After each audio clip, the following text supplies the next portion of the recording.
What is going on, everybody? Welcome and happy Tuesday. Welcome to another episode of TAETRO Talks.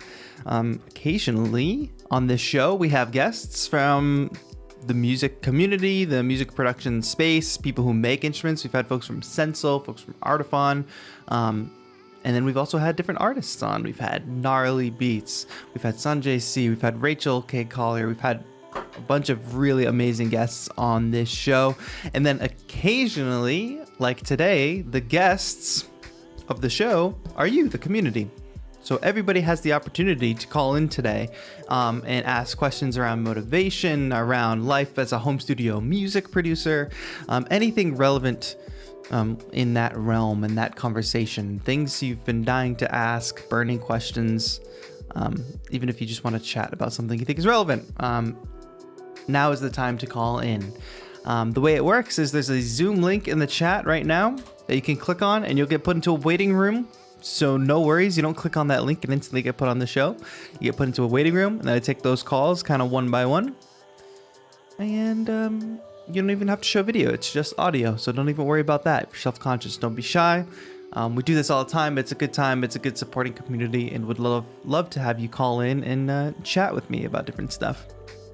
We do release the show as a podcast as well. So if you go on your favorite podcasting platform and type in TAETRO Radio, you can find some of the best clips from the show, including the long form interviews and some of the short snippets of like motivation. So if you need some of those, it's a good thing to get to.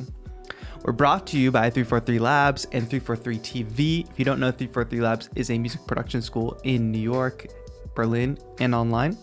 So if you're thinking about taking the next step in your music production journey and you want to take some really heavy hitting classes, check out 343labs.com. Link is in the description, I believe. We're working on a handbook for Live 11, like a video handbook, which is free. So 343labs.com/handbook if you want to at least dive into that. Taught by Daltrick, who's super cool. I see a lot of friends in the chat. Also, shout out to all my members in the chat at the moment. Today we have launched the new emotes. I'm gonna go ahead and spam some of those. We have the Rage, the 808, and the Joe's Show emote, and a little side-eye Joe emote. So go ahead and take advantage of those if you are a member. We recently hit 120 members. But hello to everybody in the chat. Before we we're gonna talk about beat block today. I don't know if I mentioned that, but I think beat block is not a real thing. And I'm gonna get into why and how we need to change our mindset around beat block. We'll get into it for sure, but I want to say hello to everybody first. What's up, Enigmatic Onion? Hello. About to hit 10K. Yes, youtube.com/343labs, where there's daily live music production streams anyway. You should go subscribe because we're very close to 10,000 subscribers over there. Open it in a new tab. Samuel Messiah, what's going on? Nice to see you. SDK is here. Jonathan Rodriguez, John Cozen, and Sam Julio Valdez. Yeah, what's up? Shout out to all the members. And then everybody in between. We have Ray Calvin, Benjo, Chrono. Chrono says, holy crap, TAETRO, I need this. Great to hear. I'm excited to get talking to you. New Haven, Lorenzo, Spinning Orange. My mom is here. Beats by Ted is here. My dad is here. 72Y, what's going on? Luis Henrique, I'm well. How are you? Thank you for asking, by the way. Oh, I missed Alex as I was going down the list of members. Hello, Alex. Gregory Kofer. Ulrich, and Alive. Hello, everybody. Thank you so much for joining today. I will take questions from the chat as well as questions from the calls. I'll prioritize the calls, obviously, but if you want to type your question in, if you're unable to call, and it's relevant to the conversation, I'll be happy to take questions from the chat as well. But I do prefer that you call in at the link I'm dropping right now in the chat. Gregory Kofer asks, how long does it usually take to be able to improvise and write your own music, understand chords, and play some of your own melodies? I'm currently learning since 1.5 months daily on the piano. That's tough to say. I would love for people to add some context about their journeys in the chat here for Gregory.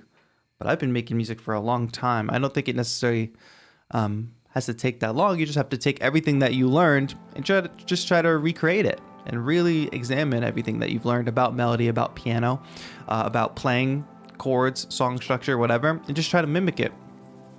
Writing your own music doesn't mean you have to write good music, especially when you're starting out. And I guess that brings us to our topic for today, which is beat block. I get a lot of people calling in, commenting, asking, DMing about beat block. How do I get over it? I can't make any beats because I'm just not inspired. I have beat block or whatever. And that question confuses me for a few reasons. I don't think none of those people that have messaged me or commented have been physically incapacitated.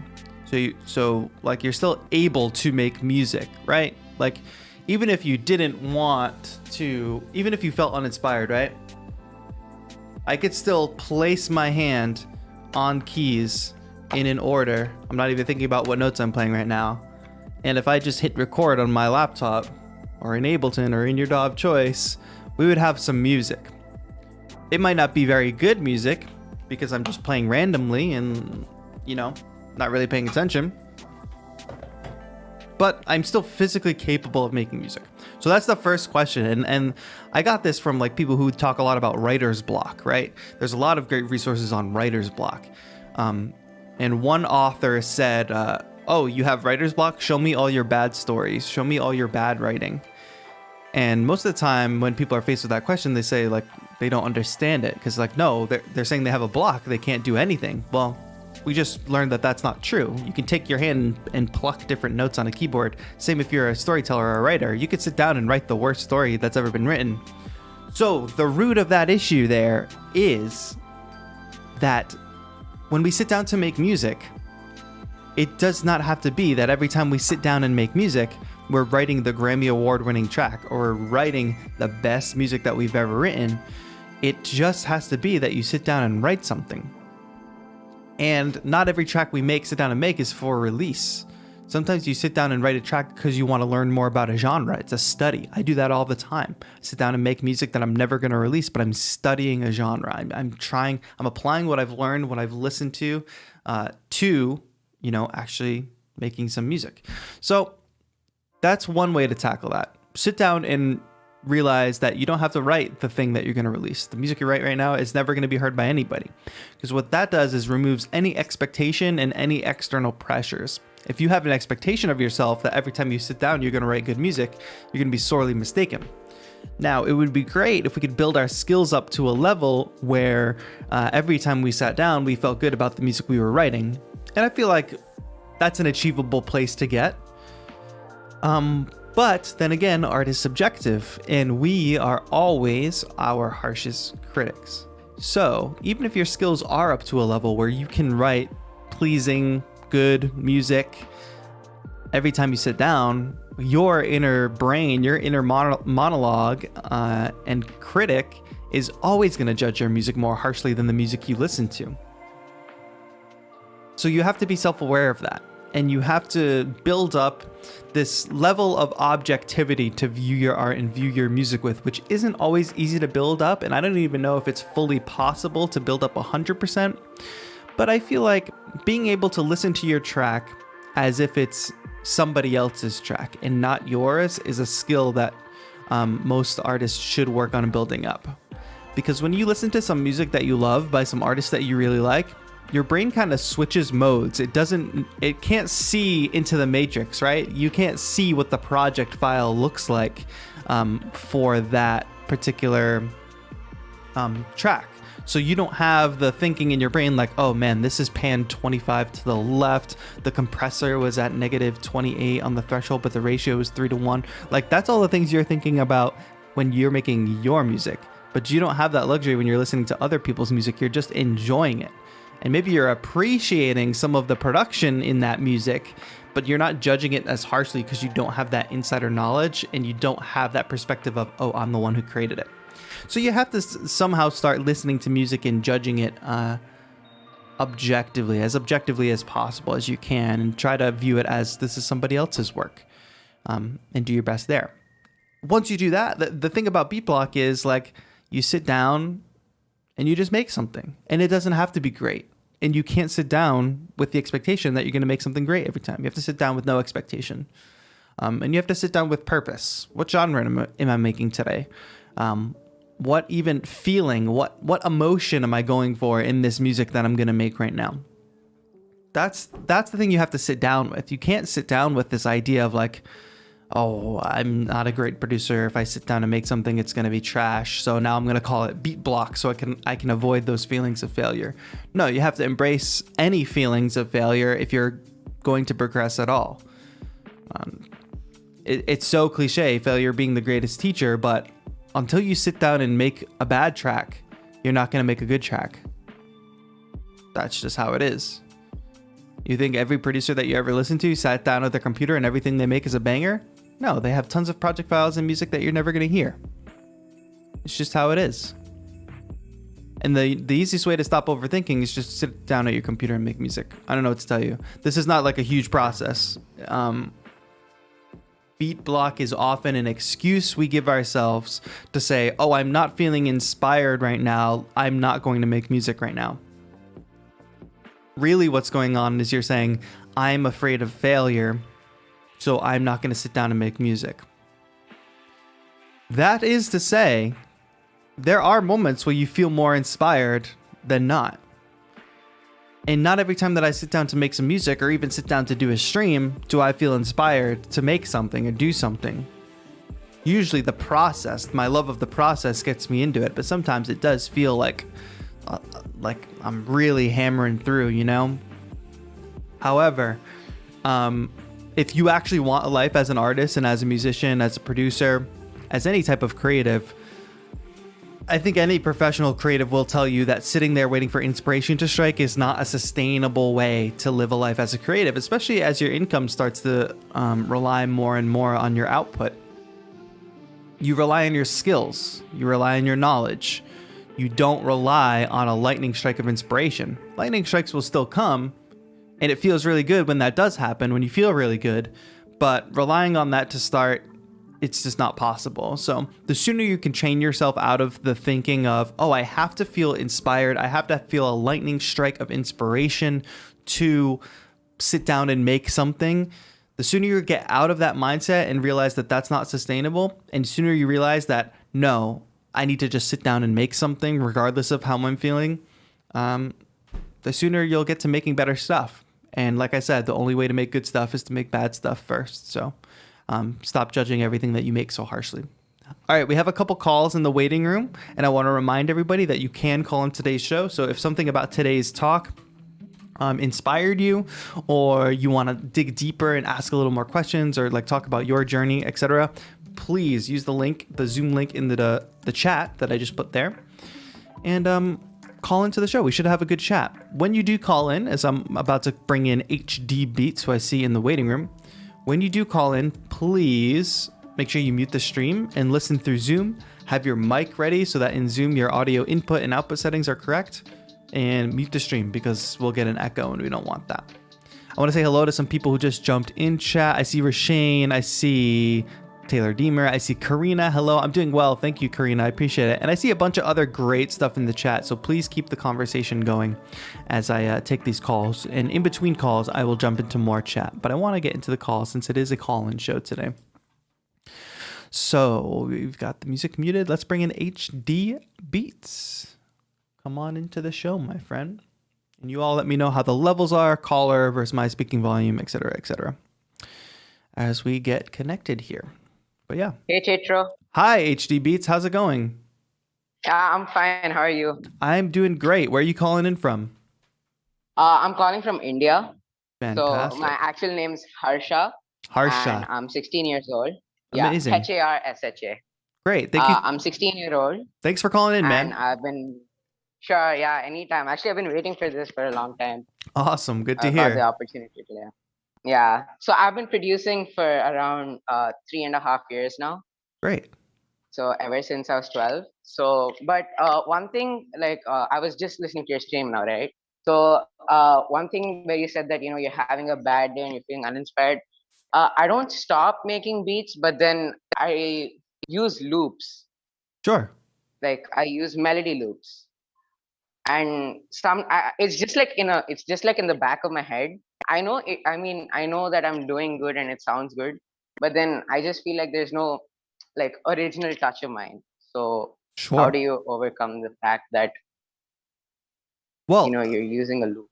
Yeah, that's a good question, and usually people come from the perspective of feeling a pressure to not do that. So I think that that's great that you use that approach of like if you're having a bad day or just not feeling so great or so inspired, using that approach of using loops. And I think what often happens is people feel the judgment of others, which you should try to completely remove from your creative process at any point. Mhm. And feel that judgment of people saying, "Oh, you can't use loops because it's not original." But it sounds like to me what you're saying is your internal feelings are you want to put you feel like it's not original enough for you from your perspective. Does that come from you or does that come from outside judgment? Do you feel?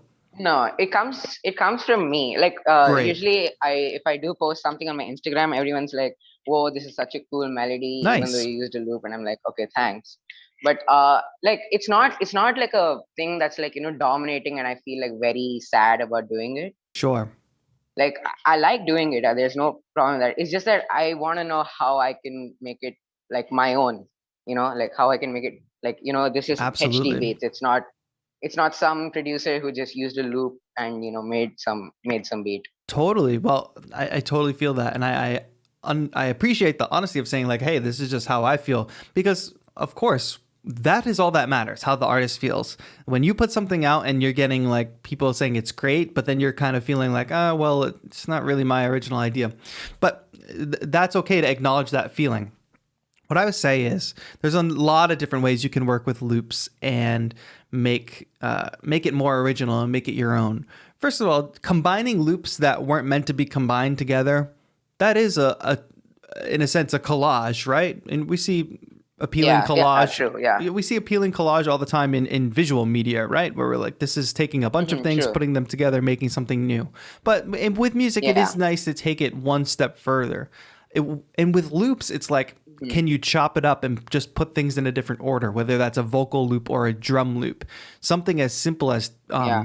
so that's taking the collage step one step further. We don't just glue these perfect, square photos right next to each other. Usually we're cutting like the house out of the photo and the dog out of this photo and Yeah. combining them together. So that's the translation of Yeah. chopping the samples. So you take the kick, the snare, the crash, or whatever drums you have in that loop, you slice them individually, and then you start to reorder them. Then it becomes more of your own. Same thing with Mhm. melody and Okay. vocals and all that stuff. And on another level too, can you take those simple loops and pitch them differently? Can you add certain effects to Yeah, them yeah. that transform Adding them? adding octaves and then Yes. doing your own EQ or reverb or whatever. And let me ask you this: how would you describe your like overall musical skill? Like if you sat at a keyboard, could you write your own melody? Could you I write your own mean, chord progression? yeah, I have. So I've been learning Carnatic, that is South Indian classical music, Nice. since around 5 years. From 5 years, Wow. so I have a good knowledge about. No, I wouldn't say like very good. I'm saying I have enough knowledge to know about major and minor scales in Western, and then Right. how to figure out chords. So what I mainly produce is fusion. So like South Indian classical music mixed with Nice. EDM. So actually, on YouTube, there's this person. He's my idol. His name is Mahesh Raghavan. So he started this trend few years ago of mixing South Indian with EDM, and it became a big thing.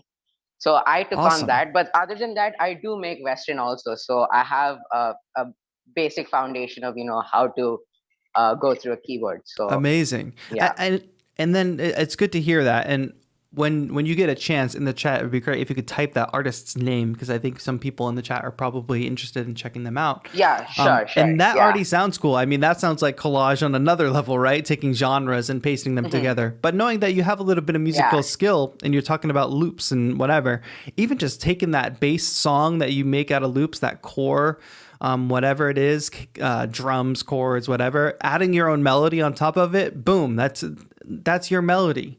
Mhm. There's Yeah, that's me. Yeah. yeah, that's you adding one. But then on the other side of that, like that melody wouldn't have existed if you hadn't assembled the loops under it. So it's all you. You know, I think you can take a bit of pressure off of yourself, and and you can decide what truly is Yeah, that you makes sense. and That what makes truly sense. is like taken from someone else, you know? And you'll know the Mm. feeling when you get it, because it's all about, like I said, it's about you, your happiness, and your judgment of your own work. So if you get to a point where Yeah. adding that solo melody on top of these loops that you assembled, if you feel like you can say, this is me, this is my original work, I can feel proud of this, then great. If you feel like it needs one more level of originality, figure out what that one more level of originality is. And we discussed a number of ways to kind of take it and do it. Sure. And Yeah. then Yeah. True. if it really is pressing to you, how hard would it really be for you to just listen to some of those loops and recreate them?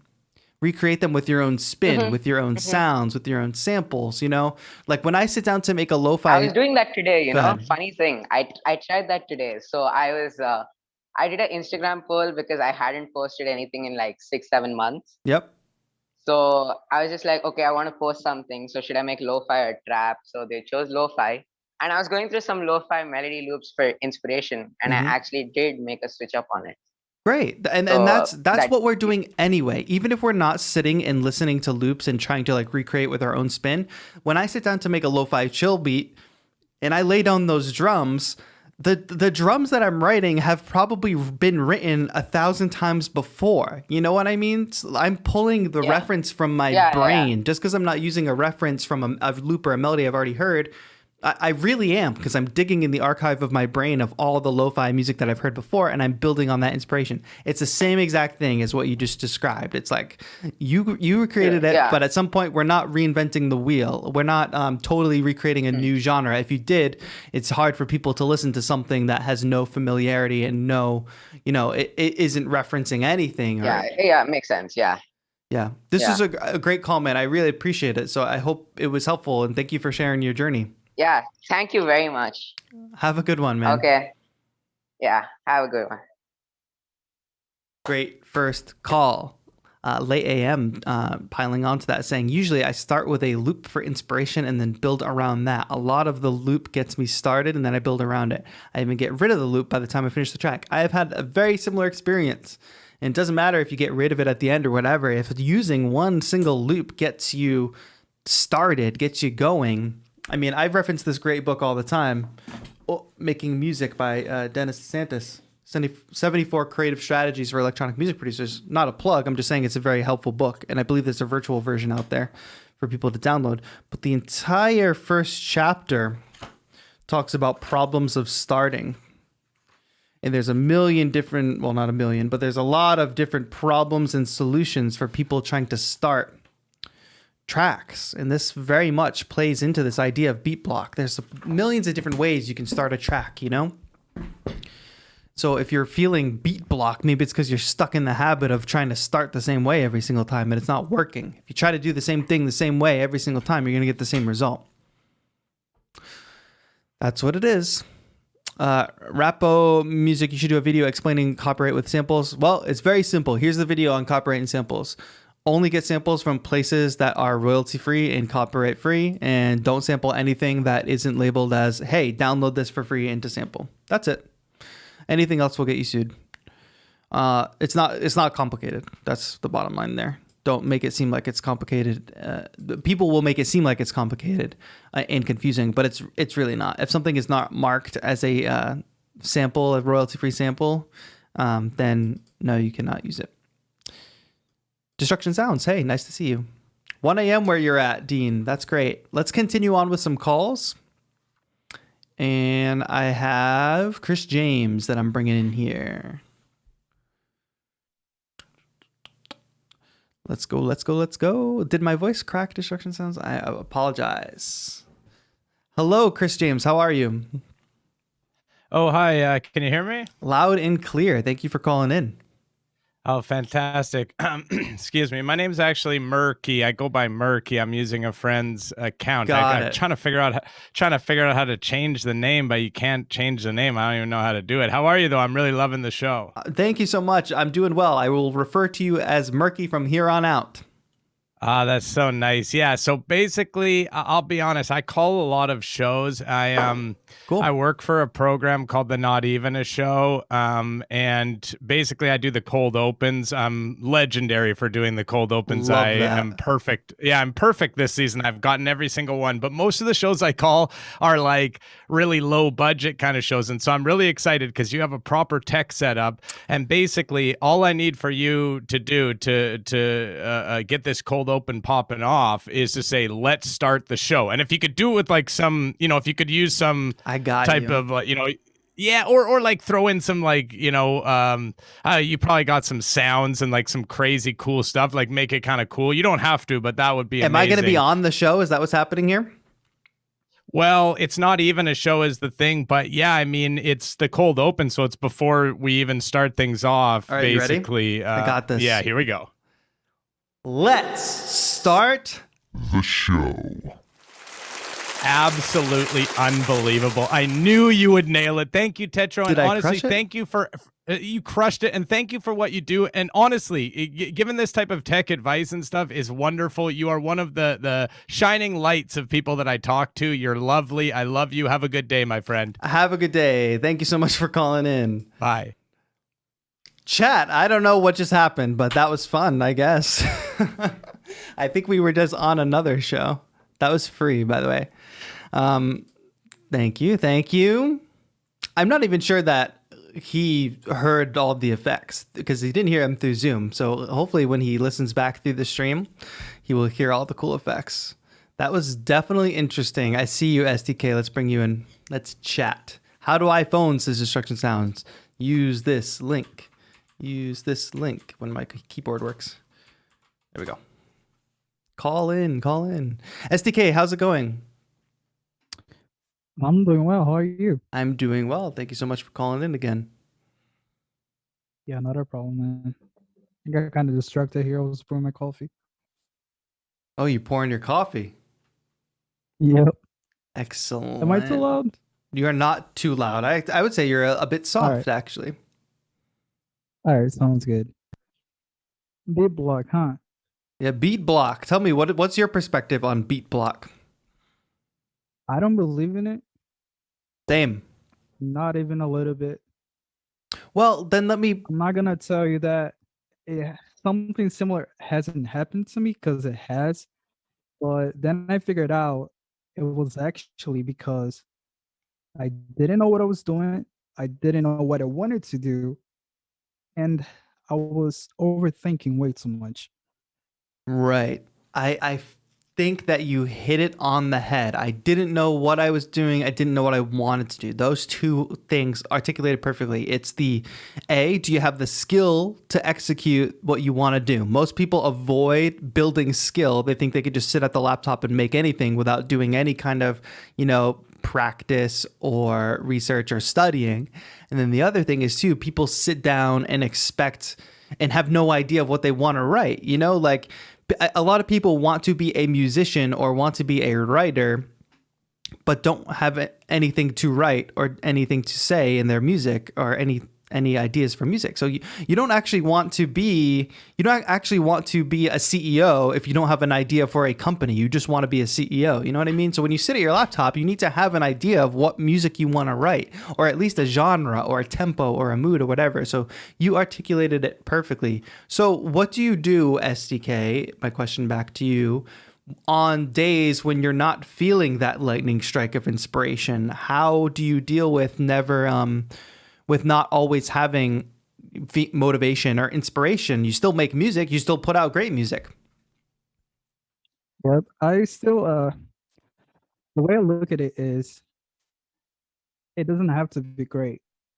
What matters to me is that I'm putting my time, and I feel like every time I sit and I make something, even if it's not good, let's say, according to me, because I can show it to other people, they're going to be like, that sounds good. I don't know why you don't like it, but this sounds good. And which happens kind of often. But if I don't like it, I still look at it as, I'm doing this, but I'm still improving myself. Because every time you make something, you're bettering yourself. So it's just like, you got to put in the time anyway. You can't just like stop making music for a week and then just expect to make something good the next time you sit down and try to make music. So 100%. It's shout out to Tuang in the chat with the super chat.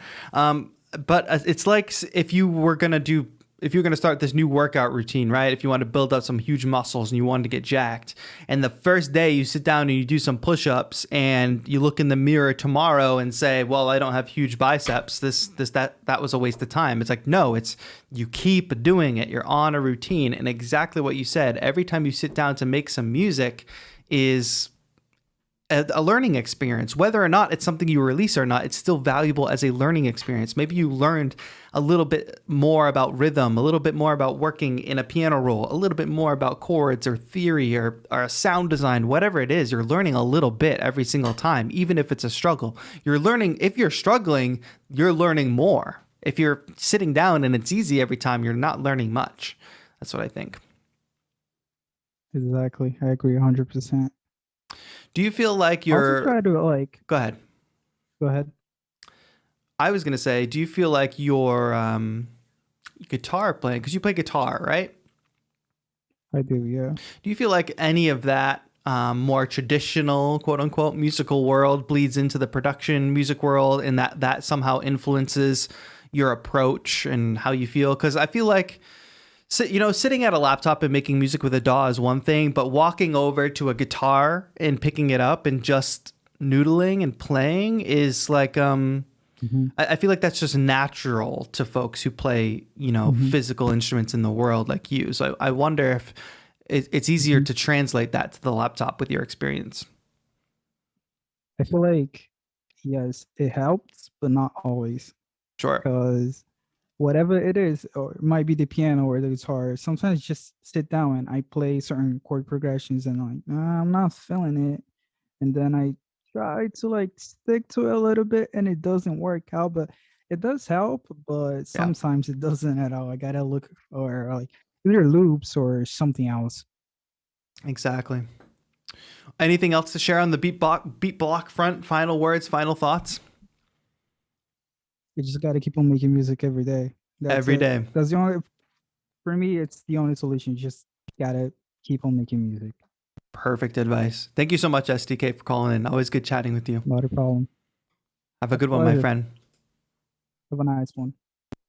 Great advice from SDK. If you don't know, SDK makes fantastic music. He's got a lot of good music out there on Spotify. Just type in STK into your favorite streaming platform. I just did it on Spotify, popped right up.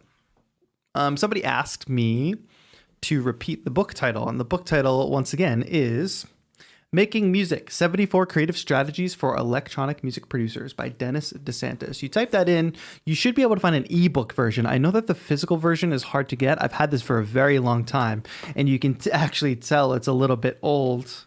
Well, those with a keen eye could tell, I suppose, because there's screenshots in it from Ableton, and they're from Live 9. You can kind of tell. So that's funny. But this is a fantastic book. It's not a book that you read cover to cover. You don't sit down with it like a novel. It's not Frankenstein. But it is like, okay, I'm having trouble starting. Let me go to the chapter on starting. Or I'm having trouble progressing. Let me go to the chapter on progressing. And then finally, problems with, as you can probably imagine, finishing. Ways to end. It's just a great reference. And putting yourself in that position of actually giving up some control can be helpful. So I find that when I do streams and I say, hey, everybody, today we're making some lo-fi, but you throw out a tempo for me. You give me the key. So I take out any control and I just listen to the audience and let them take a little bit of control. That's helpful. Similar idea with using a book. What's one of these ways of starting that I can throw out there really easily? Simple sounds. So I guess I'll just reference this book a little bit. You have a melodic, harmonic, or rhythmic idea in your head, but when you sit down at your DAW and try to capture it, you usually begin by trying to find or create the right sound to match the idea, and somewhere along the way, the idea gets lost. So this idea is on simple sounds, and it has to do with getting that idea out of your head quickly by not stressing about the sound design, or whatever. And if I just submit myself to to this concept, and I really read through this chapter and absorbed all that info. And I just said, okay, this book is saying don't focus on the sound design in this moment. Do a simple sound, get the idea out. I would just let the book tell me what to do. Like at a certain point, we don't have to have control in everything. And especially if we're struggling and having a hard time, we shouldn't be just relying on ourselves. We should take advice from anyone else. Dean DeLion says, any thoughts on making a podcast in the future? We've got a podcast already, TAETRO Radio, on your favorite podcast service. Joseph, if you're available, you want to throw that link in the chat, by the way. The book is called Making Music, 74 Creative Strategies for Electronic Music Producers. Thank you for typing that, Shen. If anybody else can help me, because I know that question comes up a lot, people don't always catch the title, please help me out with that in the chat. Thank you. But Joseph, you want to link the podcast for people? All right, let's continue on with calls. We have, every week every time we do a call-in show, we have a young man from across the world who calls in with his creative questions, his ideas, his thoughts, his speculations, and we like to welcome to the show. So Samuel, take it away. Hello, everyone. This is my segment, Samuel Says. Welcome to the show, Samuel. As usual, how are you today? Thanks for having me. I'm doing good. You're going back to you're doing school again. I know you've been in the routine of doing school a little more. How is that affecting your music making and your creativity, etc.? Obviously I'm not having less time to make music. But my sister has to use the MacBook, obviously, a lot more. Yeah. So, yeah. Wow. I have less time on the MacBook. For sure. Well, use it wisely, as they say. Yep. What are your thoughts on this beat block subject as a young person making their way in the world and making music? I don't know. I don't know. I have no idea. B block, I feel like it's not a thing. It's just a mental thing that you put for yourself. Absolutely. I don't know how to explain it. It's like a wall that you place for yourself.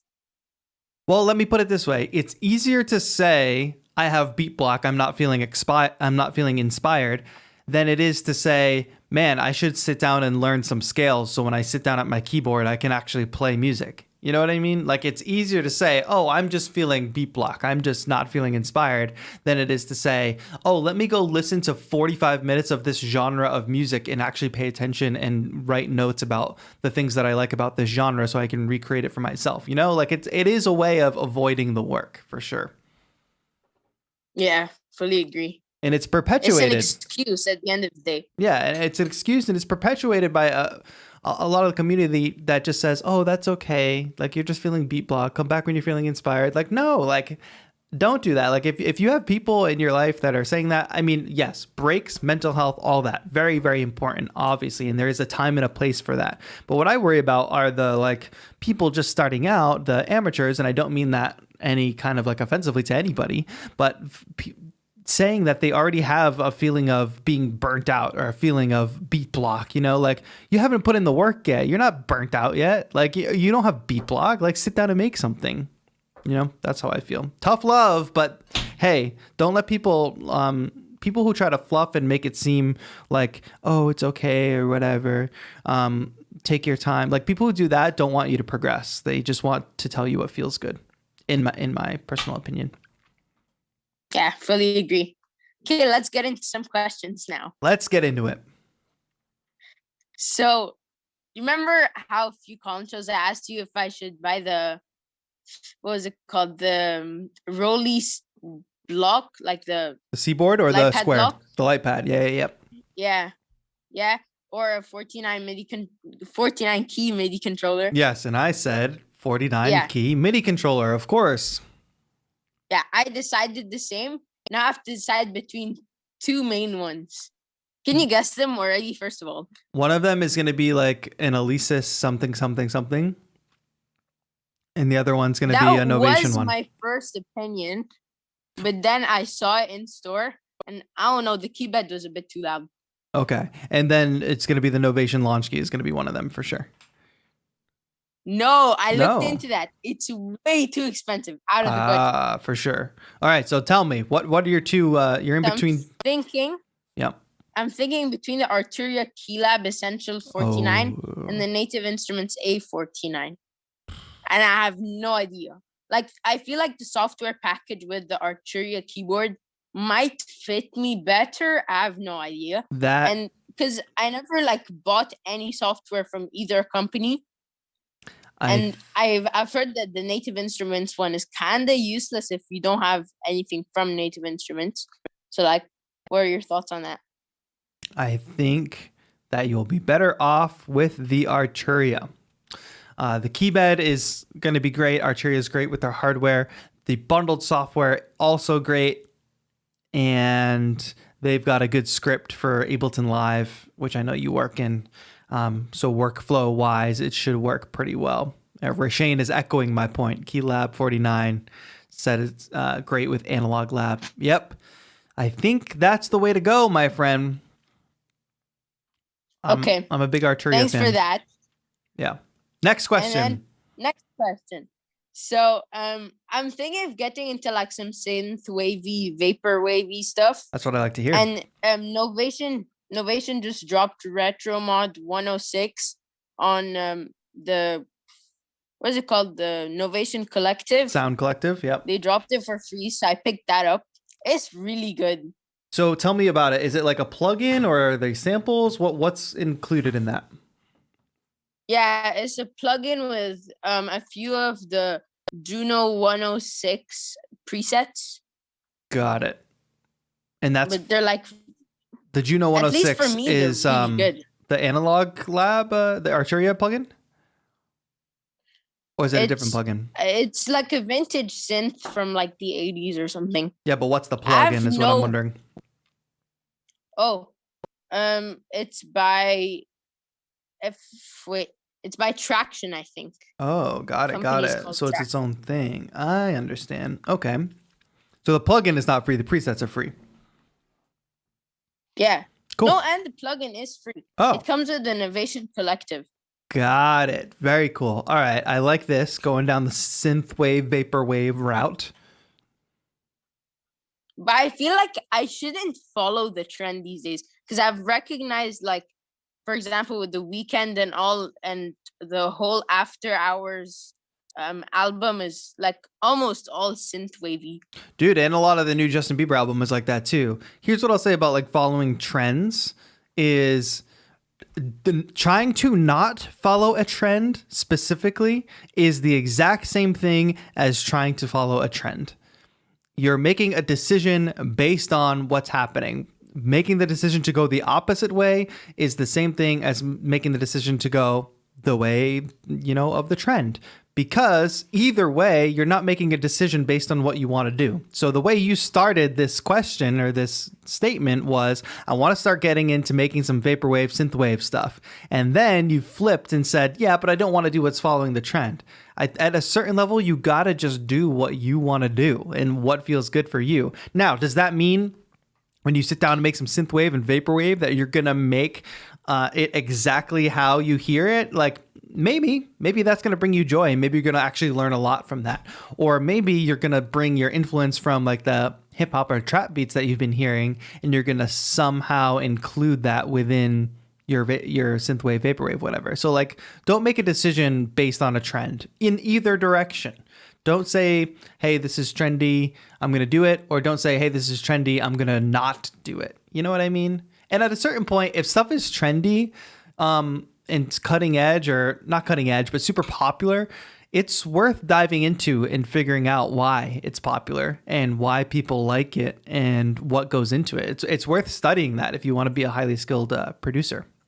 And Shen brings up the point of, in chat, says you're too late to go with the trend for vaporwave. And that's a point of like, vaporwave's been around a while. So you're not, that's all internal is what I'm saying. Nobody's going to say like, oh, this dude's trying vaporwave, like he's ripping off this. Like nobody's going to say that, it's all up to you and what you want to do, what makes you what makes you happy and brings you joy.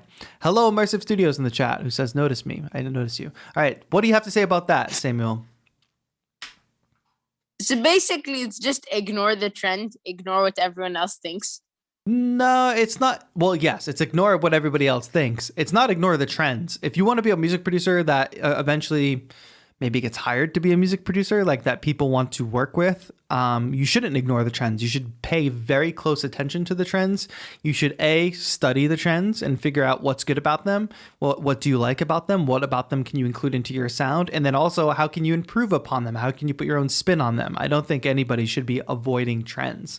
Like avoiding trends to avoid trends is just like, it's the same thing as following a trend. That's all I'm saying. Like, it's the exact same thing. And people like to try to talk down to people who quote unquote follow trends, and they say, oh, I'm going to go do the opposite. And oftentimes they're following their own trend. You know what I mean? That in itself is a trend. I'm just over that. And it all has to do with like judgment of other people. I have no time to be worrying about like what somebody thinks if I make a certain genre of music. What Samuel, what if I didn't make lo-fi chill hop music because it was a trend? I don't make it because it's a trend. I make it because I really resonate with that kind of music. And I guess at a certain level, if nobody listened to lo-fi chill hop music, I probably wouldn't make it, or I wouldn't make it so much.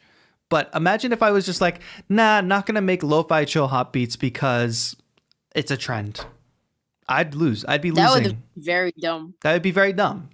So it doesn't make sense to make a decision based on doing something in the opposite direction of a trend, because that just has to do with like letting people's judgment, feed into your creative process, which there's no real place for that in creativity. If you want to be happy, at least. Got it. Okay. Next news. Oh. I'm working on kind of a big track. Nice. I'm thinking of releasing this on like an official release. I like to hear that. Gonna leak it a bit. Oh, you're gonna play us? Give us a quick preview. It sounds terrible over the Zoom. That's what I'll say. Yeah. The track doesn't sound terrible. And the quality. Also. I don't know why. It's like clipping or something. Either is. So it's kind of lo-fi mixed with some. What's your goal? When are you gonna release it? I don't know. When it's done. No, that's bogus because it's never gonna be done. When are you gonna release it? I don't know. Wait, so you're never gonna release it? Maybe like in a week or two or something. Oh, in a week or two. I'll think about it. You'll think about it. So are you releasing this track or not releasing this track? Yes, I am releasing it. Okay, so when are you releasing this track? How do you not know? Oh my god. I have no idea. But how do you have no idea? Here's the thing. If you have no idea, like what you've never released a track before. So obviously you're going to learn a lot from this process. I'm not saying you have to release it today. I'm saying you need an end date so that you can put all the work in between that date, or else you're going to let that extend and extend and extend, and you're never going to release. And then what's ultimately going to happen is your skills are going to progress beyond your capabilities for this track. So when that happens, you're going to say, oh, this track isn't good enough to release anymore. And now you've just lost the opportunity to release a piece of work. So what you should do is capture this moment and set a goal and say, this is when I'm going to release this track. And then you fit everything in between this moment and that moment to get it done. If you don't do that, you will ultimately never release. Okay. 2 weeks is the deadline. 2 weeks is the deadline. Giving myself 2 weeks to finish the track. Somebody give me the date on that. March 23rd is today. Let's look at 2 weeks from today. So April 6th, they're releasing a track, Samuel. Is this the official announcement? I guess so. I guess so. Perfect. So how are you going to release it? What platforms? SoundCloud or what? No idea.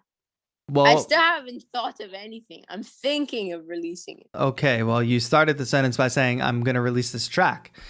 So get it released. You have 2 weeks. Do what you can in those 2 weeks and put it out there. That's what I say. Okay. You're not going to... That was hard to digest. Yeah, because that's for everybody. Like everybody in the chat says like, oh, I'm working on this track and what's going to come out. Guess what? I do that too. I've been working on this track for like since the beginning of the month, and I did 3 rounds of mixing, started last night. I don't have a plan. I want to release it, but I don't know when I'm going to release it. And you know what that means? I'm probably never going to release it. So even me telling you this is putting myself in check and saying, why don't I just pick a date and release it? Then I need to get artwork. I need to do a final mix. I need to submit to the distributor. I need to promote it. I need to potentially make a video for it. Yes, that's a lot of things. That's like 5 things. But if I don't pick a release date, I can't schedule those 5 things. I'll never schedule those 5 things because there won't be a release date. You know what I mean? It all feeds itself. So you got to set dates and just like let yourself say like, I'm going to release. Okay, tough love. Tough love. That's how it is around here. Next question. Recording, like I've been having some trouble recording from my phone into my audio interface. I know that's like not a common thing to do, but I haven't found anything about it online. And every recording I just do with an audio jack from my phone to like the DI input to my audio interface just sounds so bad. Sounds bad how? A lot of Do noise? you have any like tips about? I don't know. It's like very washed out, I think. Yeah, it probably has to do with the type of cable. Do you have an iPhone or an Android phone? iPhone. You likely need a different type of cable. You probably need a TRRS cable, which if you look at a normal headphone cable, it's got 2 rings on it. 2 black rings. A TRRS is 3 rings. TRRS is 3 rings indeed. So I don't have a lot of expertise in this area, but I have struggled with cables in the same way before. Yes, this is the Rode cables. This is a normal TRS cable with 2 things or whatever. But it is likely if you're going from your phone, you might need a TRRS because that port on your iPhone carries a mic signal and a speaker signal. So I would give that a try. If it's sounding washed out, there's something wrong about the connection and the cords you're using. Okay, good to know. Next comment. Let's do it. I watched Sanjay C's video for this week. The news? One of the... Sorry? His news video? Yeah. The one part of it was a Tiesto remix challenge. I downloaded the stems for the business. I'm surprised that it's only 10 tracks. Yeah, it's probably reduced, like for the purposes of the contest, like it's probably not. And some things are probably condensed into 1 track. I haven't seen the stems, obviously. I'm just speculating, but I wouldn't assume that those are just all of the, like that's like he took his project and just exported all the stems from all the tracks. I would assume there was some magic behind the curtain there, Oh, okay. I thought you just gave out the whole project. No, if you downloaded the stems and there's only 10 tracks, it's probably condensed. It's probably like all the basses are in 1 track or all the certain kind of synths are in 1 track. All the drums are in 1 track. You know what I mean? So it would be impossible to send people out. Even if it's a 20 to 50 track project, you're not going to export stems, 50 stem tracks for the purposes of a contest. If you were doing mixing and mastering, I'm sure they would, but not for the purposes of a contest. Yeah, for sure. I assume that that's what's going on, but I could be wrong. Okay. Last question. Wrap it up. I want to write lyrics, but I have nothing to write about. As a kid, like the main topic. What are you talking about? Oh, you have nothing to write about, Samuel. Everybody in the chat thinks this. This is the same exact conversation about beat block. I sit down and I can't write a beat. I just have beat block. I'm not feeling inspired. Everybody sits down and says, oh, I can't start a YouTube channel. I have nothing to talk about. My life is boring. I can't write a song. My life is boring. Bro, who says, first of all, that anything that you write, it has to be autobiographical? It doesn't have to be. You could tell a story. You think when L. Frank Baum wrote Wizard of Oz, he didn't get in a tornado and fly over the rainbow and land in Oz. You know what I'm saying? Like, it's not autobiographical. Like, sure, you can weave some of your thoughts and some of your feelings and some of your whatever into it. And guess what? If you do want it to be autobiographical, you can write about being a kid, and you can write about some of your thoughts about the world, and you can write about your perspective. You don't have to write, like, listen to BTS's Dynamite, for instance.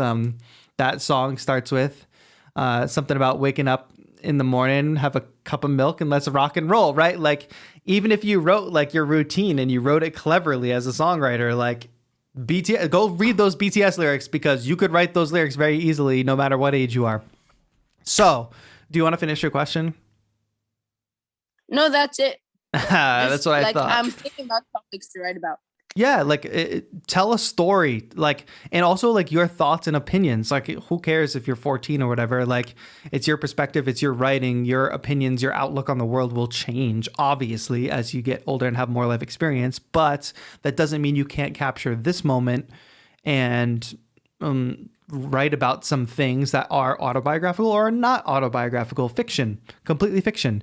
And you know what you should do is go find like 10 songs that really inspire you as a songwriter, maybe not even necessarily as a producer, but the lyrics and maybe the vocal melody or whatever inspire you as a writer, and you should just study them. Like, what do they use? They use lots of metaphors.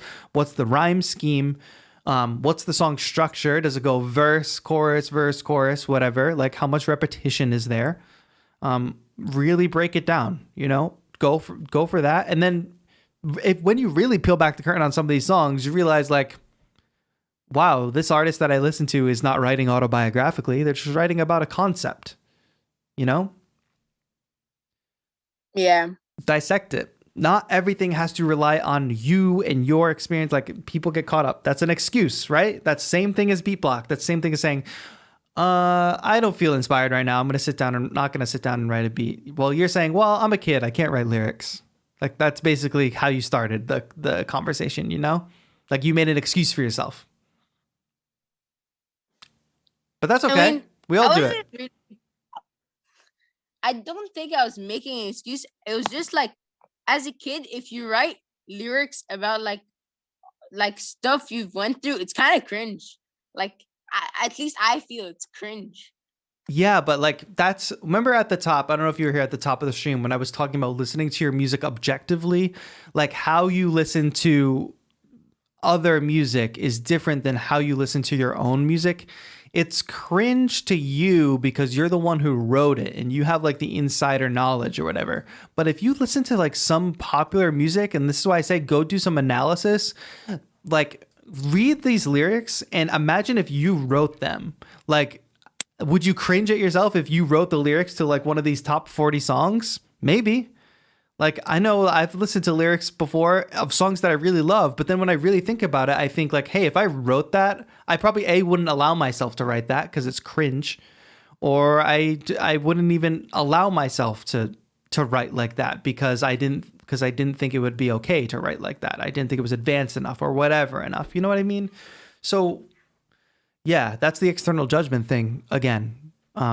If you can be as objective as possible and realize there are no rules, because I think the ultimate thinking is like, sure, you might cringe, but is the thinking really like, oh, if I write this and put this out as a song, other people might cringe, other people might make fun of me, or other people might think it's weird. You know what I mean? Which as artists, we're always going to be like victim to that, especially as like independent, lesser known artists.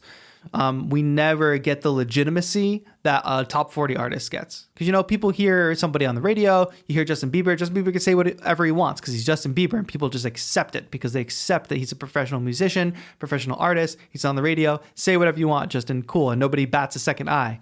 But if you write the lyrics to Baby as Samuel Messiah, independent musician from the UAE, 14 years old, working on his first release, people are going to be like, you wrote this song called Baby? Like, what are these? Like you're going to think that people are going to say, oh, what are these cringe lyrics, you know? But at the end of the day, Justin Bieber did that and had a big hit song and made millions of dollars. You know what I mean? So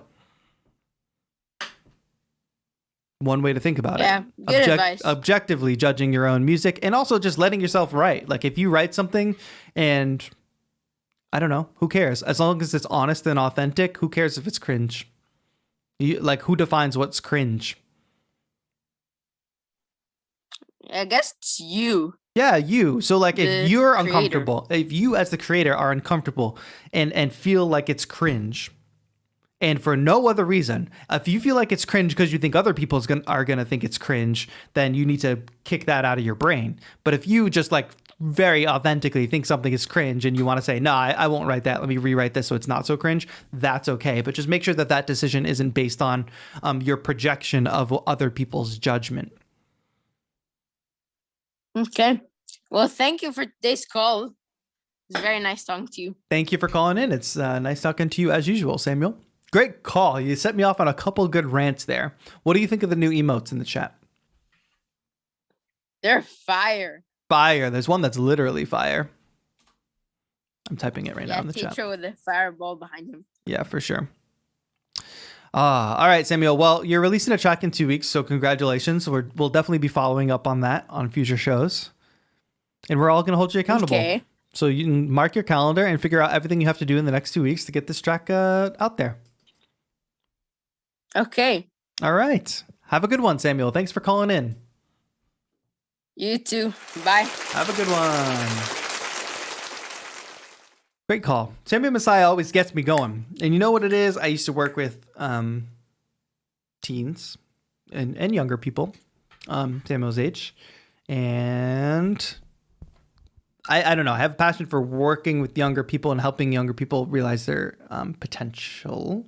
I'm not saying that I did that in this moment. I'm just saying I have a passion for that. Immersive Studios wants to know what's Samuel's channel. Samuel, go ahead and type your channel in the chat, perhaps. Diana, thank you. Appreciate it. But you know, the thing about like working with teens and youth, and then also like with anybody in this chat who doesn't identify as a teen or a youth and is older and further along in their life, I feel like no matter where you're at as an artist, like so many things carry through. And if younger people can learn some of these principles at a younger age, you have more of a launching pad for your creative life going forward as you get older. And that's not to say that there's a block if you are older and if you are a little bit discovering this stuff later in life. All the same potential still carries over. And you can still apply it all. There's no age limits or no too old to start this, whatever. And young people, it's just a little bit easier to ignite the spark because there isn't so much judgment, and there isn't like inner judgment, and there's a little more I won't say naivete, but I guess it is like naivete of in a good way of like feeling like you can do anything, you know? And then as people start to get older, they start to get a little bit more cynical and a little bit more down on themselves, a little bit more like limiting to themselves. And that's not okay. We should push through that always. No age limit for sure. All of these concepts carry through. Rashane has a good thing in the good point in the chat. Always remind myself that Quincy Jones didn't make Thriller until he was 50. Yes, totally. All right, Samuel, you can go ahead and put your Instagram handle in the chat as well so people know. I think we have one more call to take. Jonathan, I see you in the chat there. I see a lot of great points in the chat. Rev Sabes, thanks for tuning up and saying hi. I hope this has been a good chat today. We can talk a little bit more about what's coming this week. There's a lot of big things happening on the channel this week, so stay tuned. We'll talk more about that at the end. Hi. Hello, Jonathan. How are you? I'm fine. Hi. Where are you calling in I'm from? really excited. Sorry. It's okay. I didn't really want to say. That's okay. I'm afraid people judge me and my privacy. Sorry. Got it. No worries. No worries. I'm really excited. Thanks for calling in. I'm glad you're excited. Take a breath. Take a deep breath. Thanks. Breathe. Don't forget. I just wanted to ask something. I use FL Studio. Cool. I know you're not using it, but do you have any recommendations on any lo-fi plugins for it? If you know some. I've been using a plugin called Vibes, VYBZ, which is a really cool lo-fi plugin. That is the main one. The other tape emulation software, the thing that gets my stuff sounding like a cassette tape, is called J37 from Waves.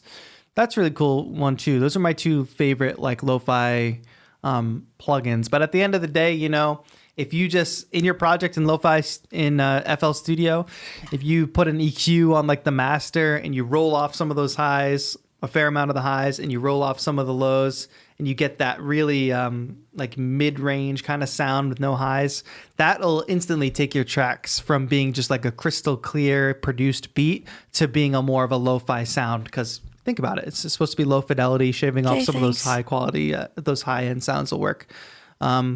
Thanks for calling in. Is that all you want to talk about today? Thank you. Yeah, thank you. Goodbye. Bye.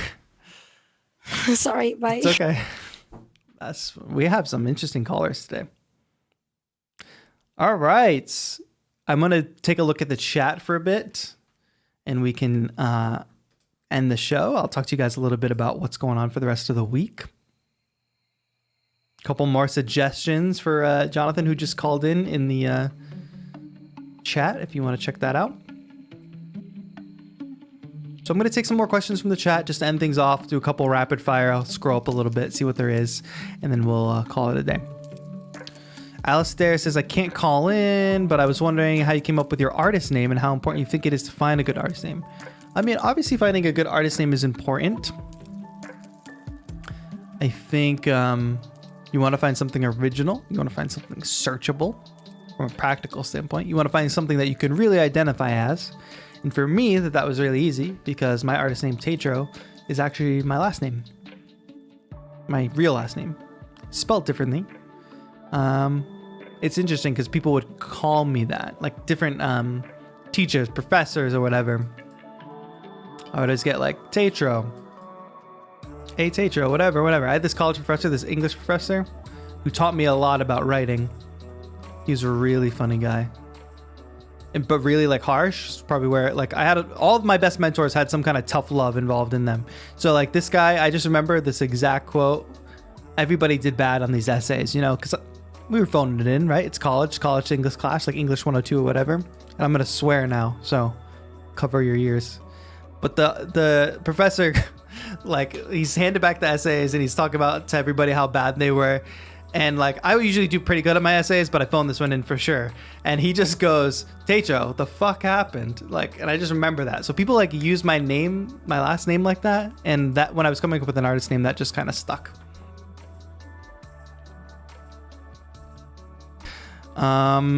Yeah. Have I ever fiddled with other genres? Any that really interest you?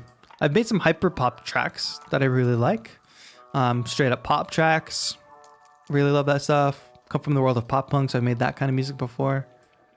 Really love K-pop. I don't know. Lots of genres. I think one day I'll make some like heavier rock metal kind of stuff. That would be fun. You know.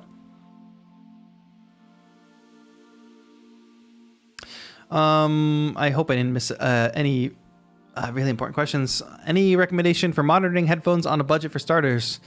Status audio CB1s are great. Shure SRH 440s are good. I started with those. The best you can afford, I would say. Nothing like some loving critique from the English. Yeah, indeed. Or do which house and pick a nobody name can... Well, the whole naming thing is like... I'd say this all the time because we talk about naming things a lot for different projects. But Apple computers, it doesn't make any sense, guys. This is about like... Also back to the point of judging things objectively. If you were sitting around with your friends in a basement in an alternate reality and you said, I want to start a computer company and I want to call it Apple, your friends would laugh you out of the room. Doesn't make any sense. And yet here we are today using Apple computers. Well, I am. A lot of people are for music production. And it's just how it is. At the end of the day, you make the name. So even if you wanted to call your artist name like Evil Pikachu, which is like probably a great name, you make what that is. Is Evil Pikachu a metal band? Is Evil Pikachu a EDM artist? Is Evil Pikachu a classical quartet? Who knows? You make what the name is. Weird time signatures. Do you use those? No. Not interested at the moment. What configuration did you get for your AI headphones? I don't remember. I'm sorry. Baby metal. So I did say I was going to talk about what's happening this week. There's a lot of things happening this week. First of all, Ocean View came out last week, so make sure you go stream it. I'm working on a behind the scenes vlog. I don't know if I'll get to finish it, but I would love to get the behind the scenes vlog out, at least for members.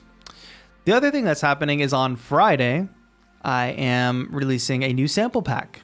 So if you're not a member of this channel yet, make sure you become a member before Friday. Did I say Friday or Saturday? Sample pack comes out on Friday. Become a member before Friday because you will not be able to get Shore for free anymore. So Shore is my previous $9 sample pack that all VIP members and above can get right now for free with their membership. That sample pack will go away for members. Space will become available to members who sign up after Friday and anybody who signed up now.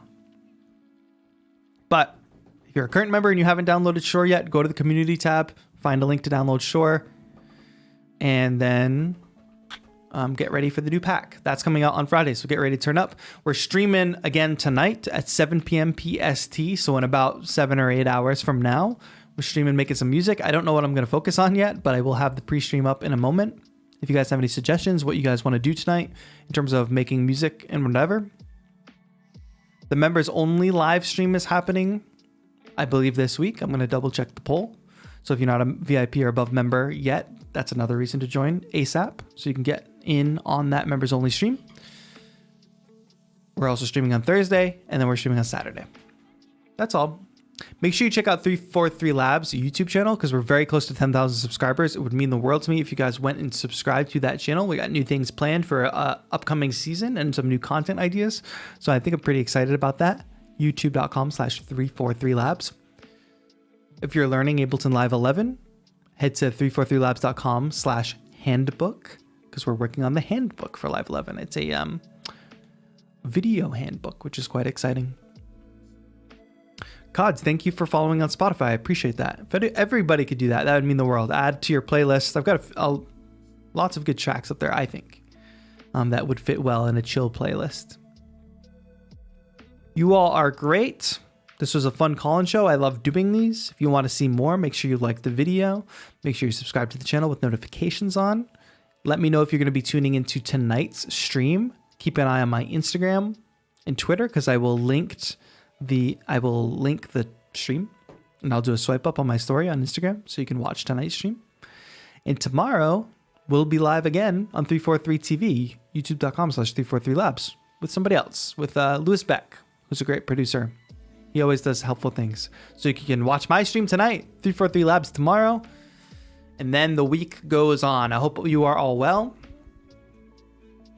I hope you have a great week and you take some of these thoughts that we talked about with beat block and inspiration and writing and all that stuff. Hope that helps inspires you on your journey for the rest of this week at least.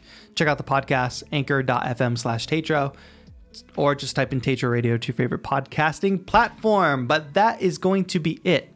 Anyway, thank you all so much for watching. I'll see you later tonight. This has been TAETRO. Have a good one.